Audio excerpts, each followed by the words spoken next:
Hello guys, welcome back to our YouTube channel. तो देखिए, मैं आपका दोस्त अभय आज आप लोगों के साथ लेकर आया हूँ वीडियो, जिसमें आज हम देखने वाले हैं जो भी दिल्ली यूनिवर्सिटी के स्टूडेंट हैं, चाहे आप रेगुलर में हो या सोल में हो, सेमेस्टर 3 के जो भी स्टूडेंट हैं उनके लिए ये वीडियो होने वाली है। जिन भी स्टूडेंट ने बीकॉम ऑनर्स और बीकॉम प्रोग्राम में एडमिशन ले रखा है, तो उन सभी के पास एक सब्जेक्ट हैगा प्रिंसिपल ऑफ मार्केटिंग का। तो आप लोगों के लिए अब यहाँ चैनल पर वीडियोस आने वाली हैं इस सब्जेक्ट की, जिसके अंदर मैं आपको इस कंप्लीट सब्जेक्ट को काफी डिटेल में कवर करवाने वाला हूँ। जो भी यूनिट आपके एग्जाम के सिलेबस में दी गई हैं, उनके अंदर जो जो टॉपिक आपके एग्जाम के सिलेबस में दिए गए हैं, वो सारी चीजें आपको काफी डिटेल में कवर करवाने वाला हूँ। यूनिट वाइज आपको वीडियोस मिलने वाली हैं। एक यूनिट की हो सकता है 2-3 वीडियोस मिल जाए, लेकिन सारी चीजें आपको उनमें डिटेल में कवर मिल जाएंगी। जिन नोट्स से मैं आपको ये वीडियो में कवर करवाऊंगा, वो सारे नोट्स पेड नोट्स हैं। अगर आपको वो नोट्स चाहिए तो आप उन्हें परचेज कर सकते हैं। नोट परचेज करने के लिए आप मेरे को व्हाट्सएप या टेलीग्राम पर डीएम करिए। 159 रुपीज में आपको पांचों यूनिट्स के नोट्स अवेलेबल मिल जाएंगे। बाकी जो फ्री नोट्स हैं वो पहले से टेलीग्राम चैनल पर अपलोड हो रखे हैं। अगर आपने अभी तक टेलीग्राम चैनल ज्वाइन नहीं करा है तो टेलीग्राम चैनल को आप ज्वाइन कर सकते हैं। यूट्यूब चैनल के अबाउट सेक्शन या कम्युनिटी पोस्ट में आपको टेलीग्राम का लिंक मिल जाएगा। वहां से आप उसे ज्वाइन कर लीजिए। वहां पर जो भी फ्री कंटेंट होता है वो आपको वहां अपलोड मिल जाएगा। तो चलिए, अब बिना देर के शुरू करेंगे हम अपनी आज की वीडियो। तो देखिए, आज है हमारे पास यूनिट नंबर 5 जिसका नाम है promotion decision and development in marketing. इसमें सबसे पहले देखते हैं हमें कंटेंट क्या क्या कवर करना है। तो promotion decision, communicating value, communication process, importance of promotion, promotion mix tool, advertising, personal selling, sales promotion, public relation, publicity and direct marketing, integrating marketing communication, development in marketing, sustainable marketing concept and issues, rural marketing, societal marketing and digital marketing. ये सारे concept हमें cover करने हैं इस unit के अंदर जो जो आपके सिलेबस में दिए गए हैं। तो देखिए, सबसे पहले प्रमोशन डिसीजन होता क्या है। Promotion decision are integral to an company's marketing strategy and involve planning and executing activity design to communicate with customer, enhance brand awareness and drive sales. Promotion decision एक कंपनी की marketing strategy का एक internal part होता है, जिसके अंदर वो planning करते हैं ऐसी एक्टिविटीज को कि किन तरीके से हम अपने कस्टमर के साथ कम्युनिकेट कर सकते हैं, अपने ब्रांड के बारे में अवेयरनेस बढ़ा सकते हैं और अपनी सेल्स बढ़ा सकते हैं। Effective promotion decision help business achieve their marketing objective and build strong customer relationship. अगर एक अच्छा प्रमोशन डिसीजन होगा तो उससे क्या होता है, जो बिजनेस है वो अपने मार्केटिंग ऑब्जेक्टिव को अचीव कर पाते हैं और कस्टमर के साथ एक स्ट्रॉन्ग रिलेशनशिप बिल्ड कर पाते हैं। प्रमोशन के ऑब्जेक्टिव्स क्या क्या होते हैं। सबसे पहले आता है सेटिंग क्लियर गोल्स, जिसके अंदर awareness, interest, desire and action, ये सारी चीजें होती हैं। तो इंक्रीज ब्रांड और product awareness among potential customer, पहला आता है प्रमोशन का ऑब्जेक्टिव कि अपनी ब्रांड और प्रोडक्ट के बारे में कस्टमर के अंदर अवेयरनेस को बढ़ाना। सेकंड आता है generate interest and curiosity about a product और अ सर्विस, एक प्रोडक्ट या सर्विस के बारे में क्यूरियोसिटी बढ़ाना। थर्ड आता है create a desire preference for product over competitor offering, अपने प्रोडक्ट की प्रेफरेंस को बढ़ाना कि आपके कॉम्पिटिटर का प्रोडक्ट ना खरीद कर कस्टमर आपका प्रोडक्ट खरीदे। फिर drive specific customer action such as purchase, sign up or visit, और फिर एक तरीके से कस्टमर को इन्फ्लुएंस करना जिससे वो आपके प्रोडक्ट को परचेज कर ले।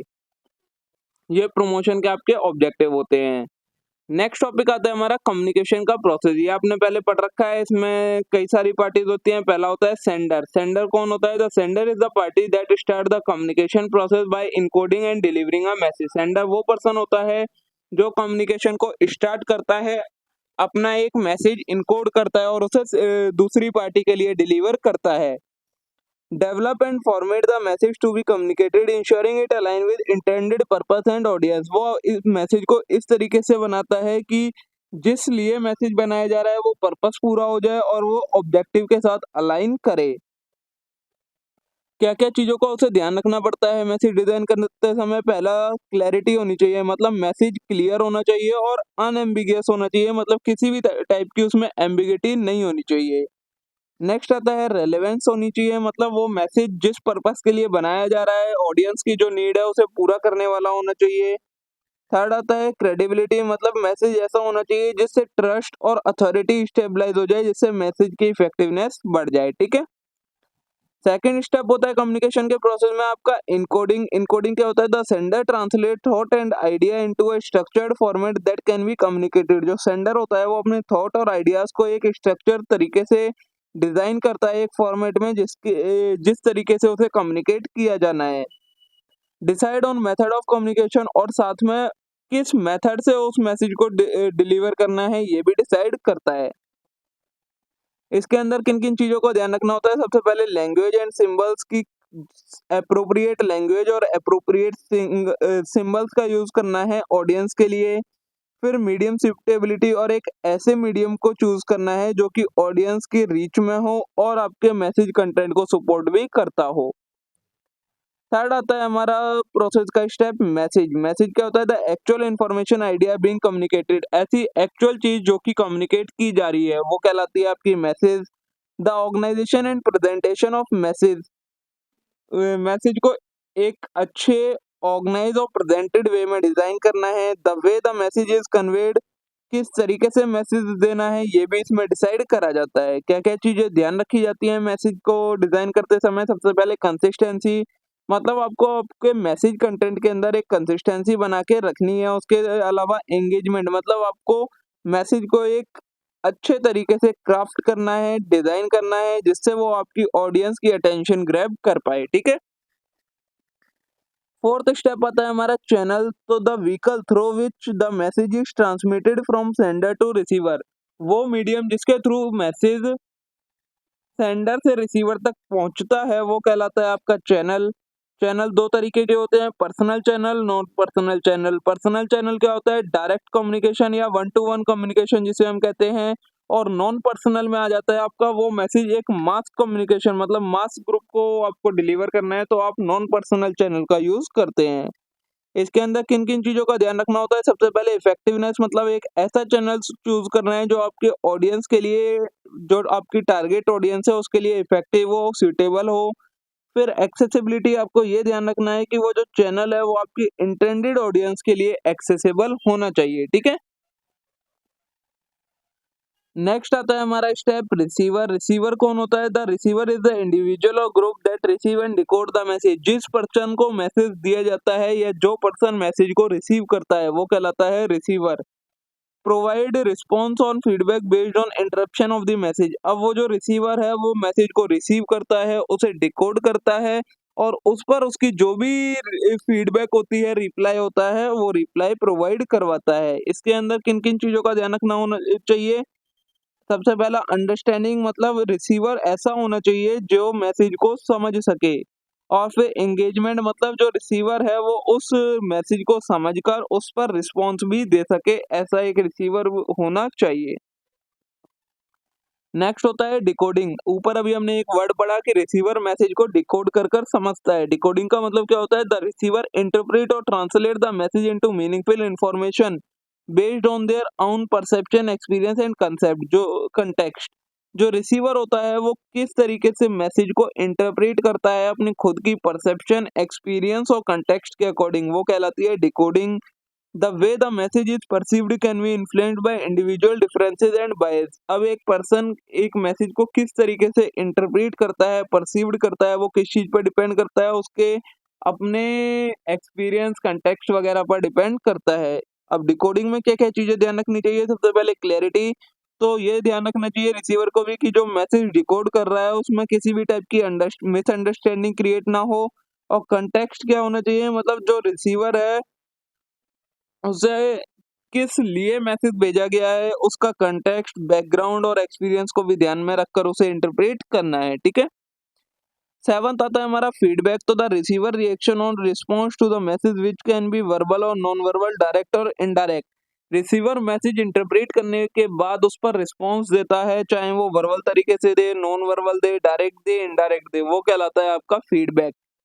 फीडबैक कितने तरीके के? दो तरीके के होते हैं। एक होता है इमीडिएट फीडबैक, मतलब जैसे ही मैसेज मिला वैसे ही उसका रिप्लाई दे दिया। एक होता है डिलेड फीडबैक, मतलब जिसका रिप्लाई आप थोड़े टाइम के बाद देते हो। इसमें किन किन चीजों का ध्यान रखना चाहिए? टाइमलीनेस, मतलब जो आपको फीडबैक है वो एक टाइम बाउंडेशन के अंदर देना है, ज्यादा डिले नहीं करनी है फीडबैक देने में। और रेलेवेंस, मतलब फीडबैक ऐसा देना है जो रिलेवेंट हो, मतलब अगर एक्चुअल में मैसेज के अंदर कोई कमी है तो उसे इम्प्रूव किया जा सके, उसके अलावा कोई और एक्स्ट्रा फीडबैक नहीं देना है, ठीक है। नेक्स्ट आता है हमारा नॉइज। नॉइज क्या होता है? एनी एक्सटर्नल फैक्टर दैट डिसॉर्ट और interfere with the communication process. कोई भी ऐसा फैक्टर जो कम्युनिकेशन प्रोसेस में इंटरफेयर करे, उसे डिस्टर्ब करे, रोके कम्युनिकेशन होने से, वो कहलाता है आपका नॉइज। जिसकी वजह से क्या होती है? मिसअंडरस्टैंडिंग्स होती हैं और मिस इंटरप्रिटेशंस हो जाती हैं। नॉइज कितने तरीके का होता है? 3 तरीके का, फिजिकल नॉइज, साइकोलॉजिकल नॉइज और सीमेंटिक नॉइज। फिजिकल नॉइज क्या होता है? ऐसे एनवायरमेंटल फैक्टर जो कम्युनिकेशन को रोकें, वो कहलाते हैं फिजिकल नॉइज। साइकोलॉजिकल नॉइज क्या होता है? Mental barriers that affect how a message is received. किसी पर्सन की मेंटल स्टेबिलिटी कैसी है, वो कहलाता है आपका साइकोलॉजिकल नॉइज। सीमेंटिक नॉइज क्या होता है? मिसअंडरस्टैंडिंग हो जाती है लैंग्वेज में या बैकग्राउंड वर्ड्स की वजह से, वो कहलाती है सीमेंटिक नॉइज। अब इसमें क्या-क्या चीज़ें ध्यान रखनी होती है? सबसे पहले मिनिमाइज़ेशन, तो आपको क्या करना है? आइडेंटिफ़ाई करना है और एड्रेस करना है जो-जो नॉइज़ क्रिएट हो सकते हैं एक क्लियर कम्युनिकेशन के अंदर। नेक्स्ट आता है एडैप्टेशन, तो आपको आपके मैसेज को उसी तरीके से एडजस्ट करना है और डिलीवर करना है जिससे नॉइज़ का इम्पैक्ट उसके ऊपर कम से कम पड़े, ठीक है? ये था आपका कम्युनिकेशन का प्रोसेस। नेक्स्ट कांसेप्ट है हमारा इम्पोर्टेंस ऑफ प्रमोशन की। प्रमोशन की क्या इम्पोर्टेंस है? सबसे पहले इंक्रीज विजिबिलिटी, प्रमोट प्रोडक्ट और service making them more visible to potential consumer customers. जो प्रमोशन होता है उसकी मदद से क्या होता है? जो पोटेंशियल कस्टमर है उनको आपका प्रोडक्ट ज़्यादा से ज़्यादा विजिबल हो पाता है। फिर आता है drive sale, encourage purchase through special offer, discount or incentive. Promotion के अंदर स्पेशल ऑफर, डिस्काउंट और इंसेंटिव्स दिए जाते हैं जिनकी वजह से क्या होता है? परचेज बढ़ जाती है कस्टमर की। नेक्स्ट आता है बिल्ड ब्रांड अवेयरनेस, मतलब enhance recognition and recall of brand in the market. Promotion की वजह से रिकॉग्निशन बढ़ता है, मार्केट के अंदर ब्रांड की जो रिकॉग्निशन है वो बिल्ड हो जाती है। नेक्स्ट आता है डिफरेंशिएट प्रोडक्ट, तो highlight unique features and benefit, setting product apart from competitor. जो प्रमोशन है वो आपके प्रोडक्ट के जो यूनिक फीचर है और बेनिफिट है उन्हें हाईलाइट करता है, जिससे जो आपका कॉम्पिटिटर है उससे आपका प्रोडक्ट अलग हो जाता है। नेक्स्ट आता है जनरेट लीड्स, मतलब attract potential customer and stimulate interest. जो प्रमोशन है वो पोटेंशियल कस्टमर्स को अट्रैक्ट करता है और उनका इंटरेस्ट भी जनरेट करता है। नेक्स्ट आता है बूस्ट कस्टमर एंगेजमेंट, तो create opportunity for interaction and feedback from audience. जो प्रमोशन है वो आपकी अपॉर्चुनिटीज क्रिएट करता है, ऑडियंस से फीडबैक लेता है और आपके प्रोडक्ट या ब्रांड में जो-जो इम्प्रूवमेंट की जरूरत होती है उसके बारे में भी आपको बताता है। नेक्स्ट है एजुकेट कस्टमर, तो जो प्रमोशन है provide information about product and service helping customer make informed decision. Customer को आपके प्रोडक्ट या सर्विस के बारे में सारी इंफॉर्मेशन प्रोवाइड करवाता है, जिससे जो कस्टमर है वो एक इन्फॉर्म्ड डिसीजन ले पाता है। नेक्स्ट आता है सपोर्ट ओवरऑल स्ट्रेटेजी, तो align with broader marketing and business objective to achieve long term goal. Promotion और किस चीज में हेल्प करता है? मार्केटिंग को बढ़ाने में हेल्प करता है, जिससे आपका बिजनेस ऑब्जेक्टिव है वो अचीव हो सके और आपके लॉन्ग टर्म गोल्स भी अचीव हो सकें, ठीक है। नेक्स्ट टॉपिक आता है हमारा प्रमोशन मिक्स टूल, की प्रमोशन करने के लिए किन किन टूल्स का यूज करा जाता है। तो सबसे पहला टूल आता है हमारा advertising. Advertising is a promotion mix tool, refers to the use of paid non personal communication to inform और persuade a target audience about product service और आइडिया। एडवर्टाइजिंग क्या है? एक प्रमोशन मिक्स का टूल है। ये जो होती है और एडवर्टाइजिंग पेड होती है, नॉन पर्सनल कम्युनिकेशन होती है, मतलब आप किसी से वन टू वन कम्युनिकेशन नहीं करते हैं एडवर्टाइजिंग के अंदर। आप एक मैसेज एडवर्टाइज के थ्रू काफी सारे लोगों के साथ कम्युनिकेट करते हैं। आप इसके थ्रू अपने प्रोडक्ट और सर्विस के बारे में कस्टमर्स को बताते हैं। अब इसमें आप किन-किन चीज़ों का यूज़ करके एडवर्टाइजिंग कर सकते हैं? टीवी का, रेडियो का, प्रिंट का, online platform, social media, offering broad reach, ठीक है? टारगेटिंग मतलब allow for precise audience segmentation based on demographic interest or behaviour. आप इसके अंदर एक स्पेसिफिक डेमोग्राफिक सेगमेंट को टारगेट करते हैं। ब्रांड बिल्डिंग मतलब help stabilize and reinforce brand identity and values. Advertising की मदद से आप अपनी ब्रांड की आइडेंटिटी स्टेबलाइज कर सकते हैं, उसे रीइंफोर्स कर सकते हैं। फिर आता है मैसेज कंट्रोल, तो provide the ability to craft specific message and control the timing and frequency of communication. Advertising के अंदर आप अपना एक स्पेसिफिक मैसेज क्राफ्ट करवा सकते हैं या कर सकते हैं, और उसके अलावा उसकी टाइमिंग और फ्रिक्वेंसी को भी किस तरीके से आपको उसे कम्युनिकेट करना है वो डिसाइड कर सकते हैं। नेक्स्ट आता है स्केलेबिलिटी, तो can be scaled up and down based on budget and goals from local to global reach. Advertising के अंदर आप उसकी स्केलेबिलिटी है, मतलब कितने लोगों को वो शो होनी चाहिए एडवर्टाइजिंग, उसको बढ़ा सकते हैं अपने बजट और गोल्स के अकॉर्डिंग। अगर आपका बजट अच्छा है तो आप उसे ग्लोबल एडवर्टाइजिंग भी बना सकते हैं, और बजट कम है तो वो एक लोकल एडवर्टाइजिंग का काम कर सकते हैं। नेक्स्ट आता है मेजरमेंट, तो enable tracking of effectiveness through metrics such as impression and return on investment. Advertising की मदद से आप मेजर भी कर सकते हैं कि ये एडवर्टाइजिंग कितनी इफेक्टिव रही है, कितने रीच हुए हैं, कितने इंप्रेशंस आए हैं। इन सारी चीजों की मदद से आप एडवर्टाइजिंग को मेजर भी कर सकते हैं, ठीक है। नेक्स्ट टूल आता है हमारा पर्सनल सेलिंग का टूल। तो personal selling is a direct form of communication where sales representative engage with potential customer to persuade them to purchase a product और सर्विस। पर्सनल सेलिंग क्या है? ये भी प्रमोशन मिक्स का एक टूल है। इसके अंदर जो आप ये एक डायरेक्ट फॉर्म ऑफ कम्युनिकेशन है, मतलब जो सेल्स रिप्रेजेंटेटिव होता है, सेल्स पर्सन होता है, वो कस्टमर के साथ डायरेक्टली एंगेज करता है, उसे प्रोडक्ट के बारे में बताता है और परsuade करता है कि वो आपके प्रोडक्ट या सर्विस को खरीद लें। अब इसके अंदर पहला क्या आता है? डायरेक्ट इंटरेक्शन, मतलब involve face to face meeting, phone calls और video conference allow for personalised communication. इसके अंदर फेस टू फेस मीटिंग्स होती हैं, फोन कॉल्स होते हैं, वीडियो कॉन्फ्रेंसेस होते हैं, जो कि क्या अलाउ करते हैं आपको कि आपको पर्सनलाइज्ड कम्युनिकेशन अलाउ करते हैं। फिर आता है कस्टमाइजेशन, तो sales pitch can be tailor to meet the specific need and preference of each customer addressing their unique concern and question.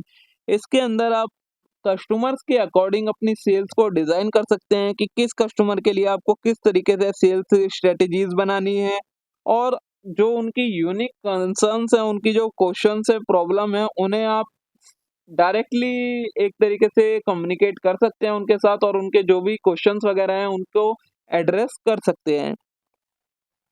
Next आता है रिलेशनशिप बिल्डिंग, तो focuses on developing long term relationship with customer which can lead to repeat business and referral. जो personal selling है वो किस चीज पर focus करता है? कस्टमर के साथ एक लॉन्ग टर्म रिलेशनशिप क्रिएट करने में फोकस करता है, जिससे आपको रिपीट बिजनेस मिले और रेफरल्स वगैरह भी मिलते हैं। फिर आता है इमीडिएट फीडबैक होता है इसके अंदर, तो provide real time response to customer inquiries enabling quick adjustment to sales approach or product offering. इसके अंदर आप कस्टमर के साथ रियल टाइम रिस्पॉन्स रखते हैं, मतलब आपको डायरेक्टली फीडबैक मिल जाती है जैसी जब आप कम्युनिकेट करते हैं, जिसकी मदद से आप उसमें या तो इमीडिएटली एडजस्टमेंट कर पाते हैं सेल्स के अंदर, या फिर आपको इम्प्रूवमेंट का पता लग जाता है तो बाद में आप उस चीज में इम्प्रूवमेंट कर लेते हैं। नेक्स्ट आता है complex sales, particularly effective from product और service that require detailed explanation, demonstration और negotiation such as high value item. ये किस चीज के लिए इफेक्टिव होता है? ऐसी सेल्स जो कि कॉम्प्लेक्स होती है, मतलब जिसके अंदर कस्टमर को आपको क्या सारी चीजें एक्सप्लेन करनी होती है, डेमोन्स्ट्रेशन, नेगोशिएशन, ये सारी चीजें इन्वॉल्व होती हैं। उस टाइप की सेल्स के लिए ये पर्सनल सेलिंग सबसे अच्छा ऑप्शन होती है, क्योंकि इसमें आप कस्टमर के साथ डायरेक्टली एंगेज करते हैं, जैसे कि हाई वैल्यू आइटम होते हैं या B2B सेल्स होती है, उसमें ये पर्सनल सेलिंग ज़्यादा इफेक्टिव रहती है। नेक्स्ट आता है प्रॉब्लम सॉल्विंग, तो sales representative can identify and address customer problem और objection, offering solution that align with customer need. इसके अंदर सेल्स रिप्रेजेंटेटिव है वो कम्युनिकेट करते टाइम आइडेंटिफाई कर पाता है कि कस्टमर को क्या प्रॉब्लम हो रही है, क्या उसके ऑब्जेक्शन है, और फिर वो उस तरीके से उसको ऑफरिंग या सॉल्यूशंस प्रोवाइड करवाता है। नेक्स्ट आता है ट्रस्ट एंड क्रेडिबिलिटी, तो build trust through personal rapport and expertise enhance the credibility of the product और सर्विस बीइंग। पर्सनल कम्युनिकेशन की वजह से क्या होता है, पर्सनल सेलिंग में जो कस्टमर है उनका एक ट्रस्ट बिल्ड हो जाता है कि हाँ ये पर्सन हमारे साथ डायरेक्टली सेलिंग कर रहा है तो ये कुछ ठीक ही कर रहा होगा, कोई इसमें फ्रॉड वगैरह इन्वॉल्व नहीं होगा, इसलिए ट्रस्ट और क्रेडिबिलिटी बिल्ड हो जाती है। नेक्स्ट आता है सेल्स ट्रैकिंग, तो allow for tracking of individual sales activity and performance, providing valuable insight into customer preference and sales effectiveness. Personal selling के अंदर आपको सेल्स का डायरेक्टली आप ट्रैक कर पाते हैं कि किस पर्सन ने कितनी सेल्स करी है, क्या परफॉर्मेंस है, जिससे एक विजुअल वैल्यूएबल इंसाइट्स मिल जाती है कस्टमर की प्रेफरेंस और सेल्स वगैरह के बारे में, ठीक है। नेक्स्ट टूल आता है हमारा सेल्स प्रमोशन। तो sales promotion refers to the short term incentive और activities aimed at boosting sale and encouraging immediate consumer action. Sales promotion क्या होता है? ये एक तरीके का आपका शॉर्ट टर्म इंसेंटिव होता है जिसके अंदर आप क्या करते हैं, अपनी सेल्स को बढ़ाने के लिए शॉर्ट टर्म बेनिफिट्स कस्टमर को प्रोवाइड करवाते हैं। ठीक है, जैसे कि इसमें पहला आता है आपका इंसेंटिव, तो provide consumer with tangible benefits such as discount coupon special offer to encourage quick purchase. सबसे पहले आप टेंजिबल बेनिफिट प्रोवाइड करवाते हैं, जैसे कि कस्टमर को डिस्काउंट देना, कूपन्स प्रोवाइड करवाना, स्पेशल ऑफर देना जिससे वो जल्दी परचेज करें। नेक्स्ट आता है वैरायटी ऑफ टूल, तो include a wide range of tactics such as buy one get one free offer, rebate, limited time discount, free samples. इसके अलावा भी इसमें काफी सारे टूल्स होते हैं, जैसे कि आपके ये बताए गए हैं कि buy one get one free का offer, rebate, limited time discount, ये सारी चीजें होती हैं जिसकी मदद से आप सेल्स को इंक्रीज करते हैं। नेक्स्ट आता है कस्टमर अट्रैक्शन, तो ड्रॉ अटेंशन टू प्रोडक्ट और सर्विस ऑफन स्टिमुलेटिंग ट्रायल और एक्सपेरिमेंट अमंग न्यू कस्टमर। और क्या सेल्स प्रमोशन की मदद से आप प्रोडक्ट और सर्विस के लिए अटेंशन ड्रॉ कर पाते हैं कि आप उन्हें ट्रायल्स प्रोवाइड करवाएं, एक्सपेरिमेंट्स प्रोवाइड करवाएं जिससे नया कस्टमर आपके प्रोडक्ट के तरफ अट्रैक्ट हो। नेक्स्ट आता है अर्जेंसी, तो create a sense of urgency through limited time offer और exclusive deal prompting consumer to act quickly. आपको ये लिमिटेड टाइम ऑफर आप इसमें प्रोवाइड करवाते हो जिससे कंज्यूमर के अंदर क्या आ जाती है, अर्जेंसी आ जाती है कि हाँ अगर ये ऑफर का टाइम निकल गया तो फिर हम इस प्रोडक्ट को परचेज नहीं कर पाएंगे। तो कंज्यूमर उस टाइम में क्विक डिसीजन लेता है और आपके प्रोडक्ट को परचेज करता है। ठीक है, नेक्स्ट आता है इंक्रीज विजिबिलिटी, तो enhance product visibility through promotional display, point of sales material and special event. इसकी मदद से क्या होता है, सेल्स प्रमोशन की मदद से आपकी प्रोडक्ट की विजिबिलिटी बढ़ती है क्योंकि आप उसे डिस्प्ले करते हैं, सारी चीजें करते हैं ऑफर दिखाने के लिए, इससे आपकी विजिबिलिटी भी प्रोडक्ट की बढ़ जाती है। नेक्स्ट है बूस्ट सेल वॉल्यूम, तो can lead to a significant increase in sales volume over a short period helping to achieve sales target. इसकी मदद से आप क्या कर सकते हैं, आपका जो सेल्स टारगेट होता है वो आप अचीव कर पाते हैं क्योंकि इनकी मदद से सेल्स वॉल्यूम में सेल्स में एक बूस्ट आ जाता है एकदम से। नेक्स्ट आता है मार्केट पेंट्रेशन, तो assist in penetrating new market और increasing market share by attracting price sensitive और डील सीकिंग कस्टमर। इसके अंदर आप या तो मार्केट को पेंट्रेट कर पाते हैं या फिर अपना मार्केट शेयर इंक्रीज कर लेते हैं नए नए ऑफर और इंसेंटिव्स की मदद से। नेक्स्ट है मेजरमेंट, तो इसमें भी आपको अलाउ करता है ये कि आप जो इसकी इफेक्टिवनेस है उसे मेजर कर सकें, रिडेम्पशन रेट की मदद से, सेल्स इंक्रीज कितनी हुई है और रिटर्न ऑन इन्वेस्टमेंट क्या है, इन सारे टूल्स की मदद से। ठीक है, नेक्स्ट टूल आता है हमारा पब्लिक रिलेशन, तो public relation involve managing and shaping the public perception of an organisation और individual through strategic communication. Public relation में क्या होता है, आपको पब्लिक का परसेप्शन एक ऑर्गेनाइजेशन और एक इंडिविजुअल के लिए पब्लिक के परसेप्शन को, मतलब वो क्या सोचती है उस ऑर्गेनाइजेशन या इंडिविजुअल के बारे में, उस चीज को शेप करना और मैनेज करना, वो कहलाता है आपका पब्लिक रिलेशन। इसमें पहला आता है आपका रेपुटेशन मैनेजमेंट, तो build and maintain positive image and manage any potential negative publicity. Public relation की मदद से आप किसी के भी बारे में एक पॉजिटिव इमेज क्रिएट करते हैं और जो भी नेगेटिविटी पब्लिसिटी में पब्लिक में होती है उसे खत्म करते हैं। नेक्स्ट आता है मीडिया रिलेशन, तो develop and nurture relationship with the journalist and media outlet to secure favourable coverage. जो इसके अंदर आप क्या करते हैं, जो भी जर्नलिस्ट होते हैं, मीडिया आउटलेट्स होते हैं, उनके साथ एक रिलेशन क्रिएट करके रखते हैं जिससे क्या होता है, आपको एक फेवरेबल कवरेज मिल पाती है। फिर आता है क्राइसिस मैनेजमेंट वाला, address and mitigate the impact of negative event और controversies that could harm the organisation reputation. ऐसी कोई भी इवेंट या कंट्रोवर्सी जो कि नेगेटिव हो और आपकी ऑर्गेनाइजेशन की या ब्रांड की रेपुटेशन को खराब करे, इस टाइप की चीजों को आप एड्रेस करते हैं और उन्हें मिटिगेट करने की भी कोशिश करते हैं। नेक्स्ट है कंटेंट क्रिएशन, तो produce press release, article and other content to share important information and update with public. आप time to time press release करते रहते हैं, आर्टिकल निकालते रहते हैं, कंटेंट राइटिंग में इन्वॉल्व रहते हैं जिससे क्या होता है, जो भी इंपॉर्टेंट इंफॉर्मेशन या अपडेट है वो पब्लिक तक आप पहुंचा सकें। नेक्स्ट आता है communication engagement. It involve activity and incentives that foster goodwill and support with the community. इसके अंदर आप ऐसी एक्टिविटीज और इनिशिएटिव लेते हैं जिसकी मदद से आपकी गुडविल बढ़े और आपको सपोर्ट मिले उस कम्युनिटी का। Brand awareness, enhance visibility and recognition through consistent messaging and strategic media placement. Her time media पर शो होते रहना और आपकी जो मैसेजिंग है जो आप छापते रहते हैं मीडिया वो मैगजीन्स वगैरह में, उनकी मदद से क्या होता है आपकी ब्रांड विजिबल रहती है और ब्रांड की अवेयरनेस भी बढ़ती है। फिर इंटरनल कम्युनिकेशन तो ensure effective communication within the organisation to boost morale and align employee with the company goal. इसके अंदर आप इंटरनल कम्युनिकेशन भी करते हैं एम्प्लॉयज के साथ जिससे एम्प्लॉयज का मोरल बढ़ा रहे और उनको वो कंपनी के गोल के साथ अपने गोल्स को लेकर चलें। इवेंट मैनेजमेंट तो organise and manage event such as press conference, product launch and public appearance to generate media coverage and engage stakeholder. इसके अंदर आप क्या करते हैं कई सारे इवेंट ऑर्गेनाइज करते रहते हैं, conferences, product launch, public appearance, जिसकी मदद से आपको मीडिया कवरेज भी मिले और आप अपने स्टेक होल्डर के साथ भी एंगेज रह सकें।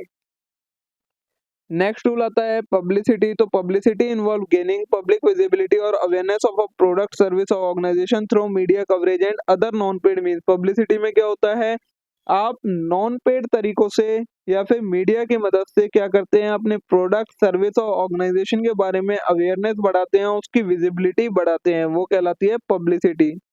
अब इसमें मीडिया कवरेज कौन कौन सी आ जाती है, सिक्योर न्यूज स्टोरीज, आर्टिकल्स हो गए, mentions in media outlet without paying for them. आप इसके लिए कोई पेमेंट नहीं करते, ये फ्री ऑफ कॉस्ट पब्लिसिटी मिलती है।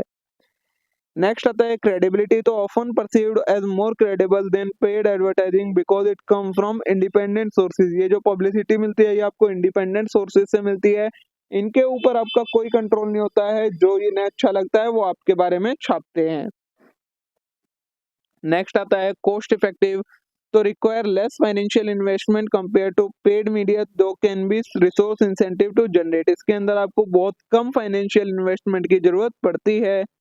नेक्स्ट आता है अटेंशन ग्रेविंग। तो कैन क्रिएट सिग्निफिकेंट बज and attract attention specially if the coverage is in prominent media outlet. इसका एक बज होता है, सिग्निफिकेंट होता है और अट्रैक्ट करता है अटेंशन ये।